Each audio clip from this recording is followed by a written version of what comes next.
헤롯의 손과 유대 백성의 모든 기대에서 벗어나게 하신 줄 알겠노라, 이렇게 말을 하고, 그리고 깨닫고 마가라고 하는 요한의 어머니 마리아의 집에 갔다, 이렇게 기록을 하고 있습니다. 그런데 가봤더니 거기에서 여러 사람이 모여서 기도하고 있었다.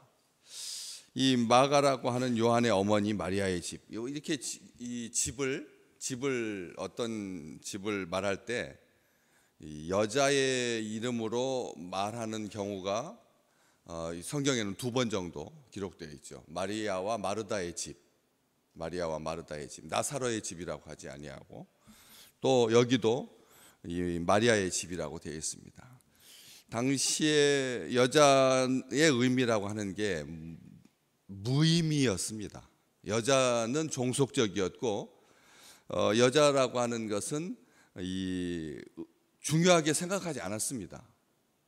그래서 여자의 이름으로 무언가를 한다라고 하는 것은 이게 예수님과 관련하여서 이 세상에서 눈을 뜨기 시작한 어떤 영역이지, 이게 보편적일 수가 없었습니다.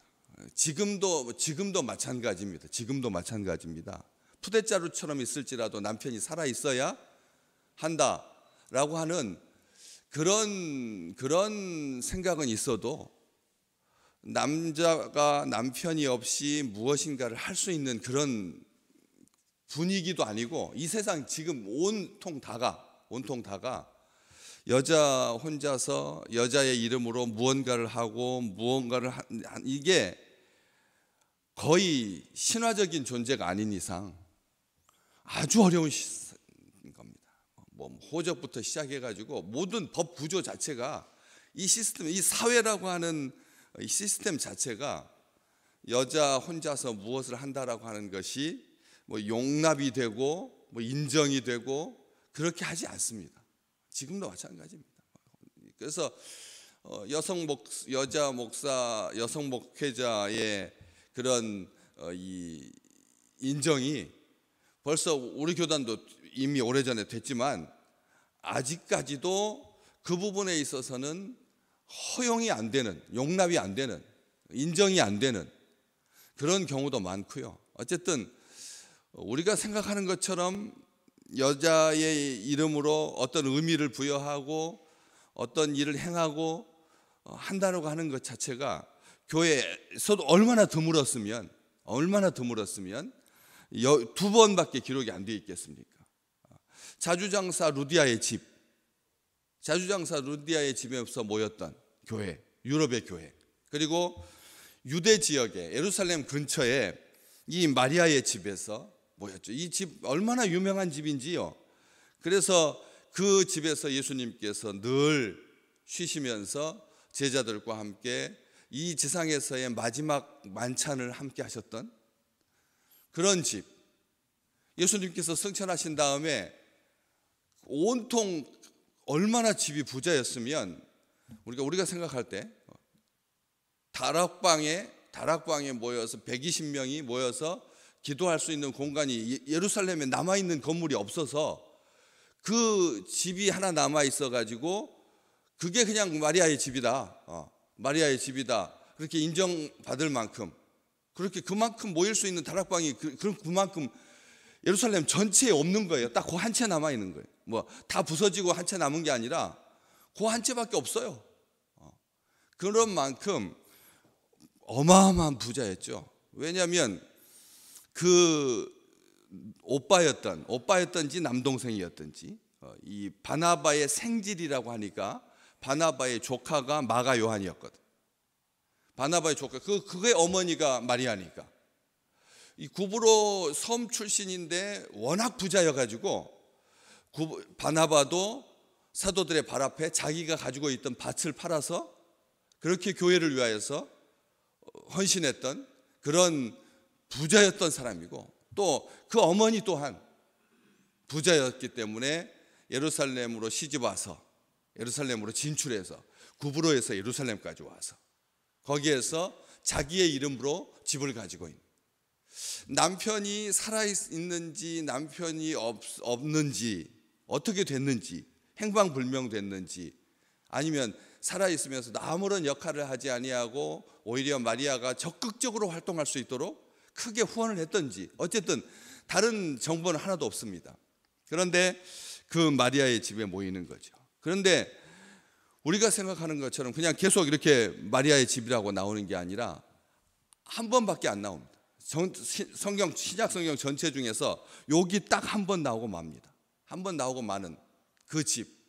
그런데 보통 우리가 120명이 모여가지고 기도하기에 전혀 힘썼다. 그래서 거기에서 몇 날이 못 되어서 너희가 성령을 받을 거다, 아버지께서 보내주신 것을 약속을 기다리면서 기도해라 했을 때 그 집에 머물러 임했던 성령의 그 충만함을 무슨 누구의 다락방이라고 하나요? 우리가 보통 마가의 다락방이라고 하거든요. 마가의 다락방이라고. 마리아의 다락방인데, 마리아의 집인데요. 그런데 마가의 다락방이라고 하거든요. 왜요? 그 아들이었던 이 마가라고 하는 요한, 데이비드라고 불리우는 영수, 존이라고 불리우는 철수, 어떤 느낌이 드세요? 그 당시에 헬라어로 이름을 짓고, 아들 이름을 헬라어로 짓고, 그리고 본명이 자기 유대인들 사이에서 부르기를 요한이라고 부르는, 은혜라고 부르는, 정말 아주 평범한 이름. 마가라고 하는 이름은 망치라고 하는 이름입니다. 헬라어에서 이 망치의 개념은 자기 일을 가지고 힘있게 잘 감당하는 건강한 그 아들을 생각하면서 그 이름을 그렇게 지은 거예요. 망치라고, 마가라고 지은 거죠. 아주 강한 이름이죠. 센 이름이고요. 힘 있는 이름이에요. 그런데 얼마나 마마 보이였는지, 얼마나 유약했는지 성경에 이렇게 기록되어 있거든요. 마가복음에 보면 이 한 청년이 벗은 몸에 배에 혼이불을 두르고 예수를 따라가다가 무리에게 잡힘에 혼이불을 버리고 벗은 몸으로 도망갔다. 어떤 한 사람 이야기를 마가복음 10장에서 기록하고 있거든요. 마가복음에 나옵니다. 근데 누구라고 밝히지 않습니다. 자기였거든요. 마가 자신이 이 한 청년이 벗은 몸에다가 혼입을 두르고, 이게 굉장히 기행 아닙니까? 이상한 사람인 거죠. 여러분 안 그래요? 속옷도 입고 겉옷도 입고 그다음에 띠를 띠고 그 다음에 뭐 망토를 둘렀다거나 하지 아니하고 알몸에다가 배호청을 입고 따라다니는 사니까 젊었을 때부터 얘가 아주 이상한 놈인 거죠. 정말 제정신이 아닌. 그런데 예수님을 따라다니는.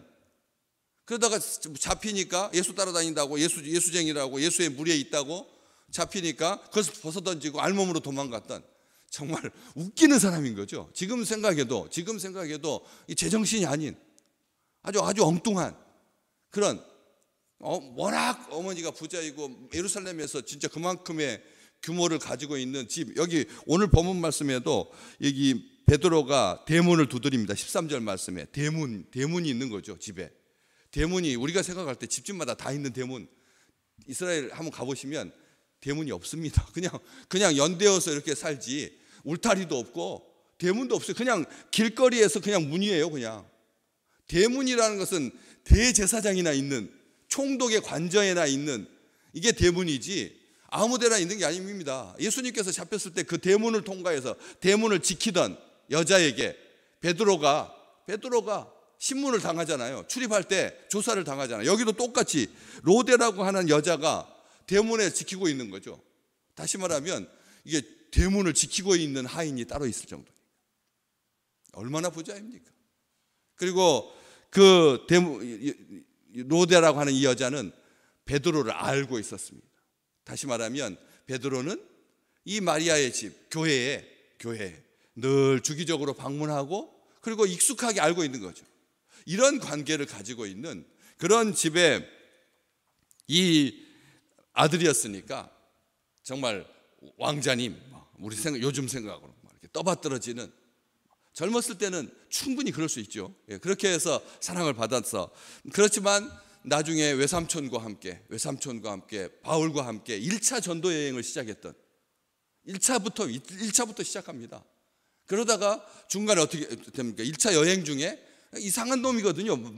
바울이 봐도 바울이 봐도 정말 유약하기 그지없는. 그래가지고 그 마가 문제로 바나바와 바울이 다툽니다. 다투게 돼요. 다투어가지고 도저히 얘 데리고 다니면 안 된다. 우리 일에 방해만 된다. 해가지고 예루살렘으로 그냥 돌아가 버리고 맙니다. 1차 여행 때부터 벌써 마가 때문에 문제가 발생해가지고 돌아가 버리고 말잖아요.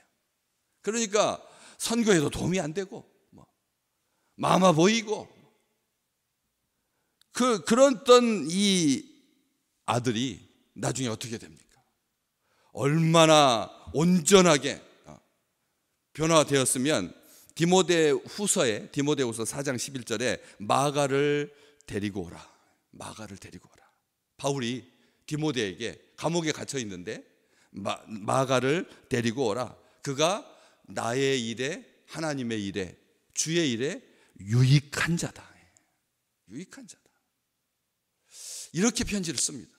마지막 죽어가는 순간에 그 추운 감옥에서 마가를 보고 싶은 거예요. 나의 유익하다라고 말합니다. 골로새서 4장과 빌레몬서에서는 나와 함께 갇힌 마가, 바울이 나와 함께 감옥에 갇혔다. 주님을 위해서 마가는 이 바울과 함께 감옥에 갇힌 겁니다. 같이 수감 생활한 겁니다. 그것도 한 군데만 기록한 것이 아니라 골로새서와 빌레몬서에 2번 나옵니다. 나와 함께 갇힌 마가라고. 그와 함께 수감 생활한 겁니다. 주를 위해서 주와 함께 그 고난을 당한, 점점 성숙해 가죠. 그래서 지금 이 베드로가 지금 어머니 마리아의 집에 가서 대문을 두드렸던 그 베드로가 나중에 편지에 자기 베드로전서 5장 13절에 보면 내 아들이라고 합니다. 마가를 내 아들이라고 합니다. 베드로의 수종자가 됩니다. 마가가 나중에 베드로의 수종자가 되고 베드로에 대해서 속속들이 알아가지고 마가복음을 썼죠. 마가복음이 바로 이 마가라고 하는 요한이 쓴 책 복음서거든. 제1복음서지 않습니까? 첫 번째 복음서입니다. 그런데 너무나 베드로가 쓰는 말투하고 그런 성향, 또 베드로에 대해서 아주 자세하게 기록하고 있어서 학자들은 마가복음의 별명이 뭐냐면 베드로복음입니다. 마가복음의 별명이 베드로복음입니다. 그만큼 베드로에게 신뢰받는 믿음의 아들, 충성스러운 아들, 복음서를 하나님께서 쓰게 하시고 이렇게까지 성숙해가고 성장해갔다는 거예요. 양쪽으로 다. 그래서 나중에 마가의 다락방이라고 하는 말이 사도행전이고 어디고 한 군데도 없습니다. 근데 어떻게 우리가 이렇게 다 마가의 다락방이라고 알고 있겠습니까? 그만큼 마리아의 집으로 불렀던 그 어머니의 집을 마가의 다락방이라고, 성령 충만, 교회가 시작되고 하나님의 역사가 시작되고 하나님께서 함께 하시고 교회에 믿는 자의 수를 더했던 그 놀라운 축복의 방을 마가의 다락방이라고 교회는 그렇게 지금까지도 부르고 있는 거죠. 사실 여부를 떠나서 그렇게 사랑받고 있는 그 집, 마가라고 하는 요한의 어머니 마리아의 집에 갔더니 거기서 뭐 하고 있었습니까? 여러 사람이 모여서 기도하고 있다.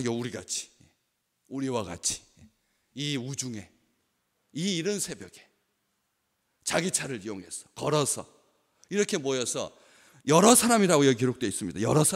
많은 사람이 기도하고 있었습니다. 우리 주님께서 말씀하셨습니다. 내 아버지의 집은 만민이 기도하는 집이라고 했습니다. 만민이 기도하는 집. 다시 말하면 마리아의 집은 교회였습니다. 교회 어디 알 수 있습니까? 5절 말씀에 이에 베드로는 옥에 갇혔고 교회는 그를 위하여 간절히 하나님께 기도했다.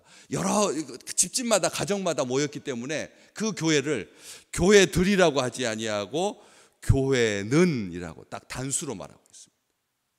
이 대한민국의 지금 현재 이 시간에 얼마나 많은 교회들이, 크고 작은 교회들이 하나님 앞에 모여서 함께 기도하고, 그래서 우리는 하나인 교회입니다. 왜? 주님의 몸은 하나이니까. 지역에 있어서 세워졌을 뿐이지 주님의 이름으로 모인 교회. 그 모인 교회는 뭐 하는 교회입니까? 5절에도 그랬지만 간절히 하나님께 기도하고 간절히 하나님께 기도하고, 그 다음에 오늘 본문 말씀에도 12절 말씀에도 여러 사람이 거기에 모여 있어 기도했다. 매수하지 아니하고 베드로를 꺼내오기 위해서 인간적인 방법 동원할 수 있습니다. 그렇지 않겠습니까? 유력자니까. 마리아는 실력 있는 여인이었습니다. 남편의 이름은 남편은 한 번도 언급되지 않습니다. 자기 아들조차 처음에는 아주 부끄러운 모습이었습니다. 정말 기행을 일삼는 그런 아들이었습니다.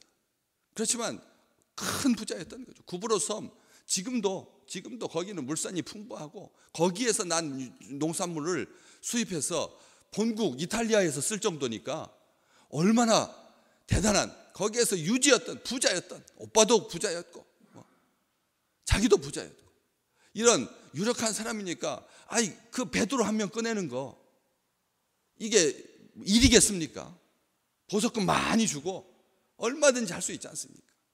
그런데 그런 식으로 일하지 않았다는 거죠. 수단과 방법 가리지 아니하고 간절히 여러 사람이 모여서 함께 기도했더니 하나님께서 어떻게 하십니까? 베드로가 대문 앞에서 문을 두드리게 해주셨다라고 하는 것이죠.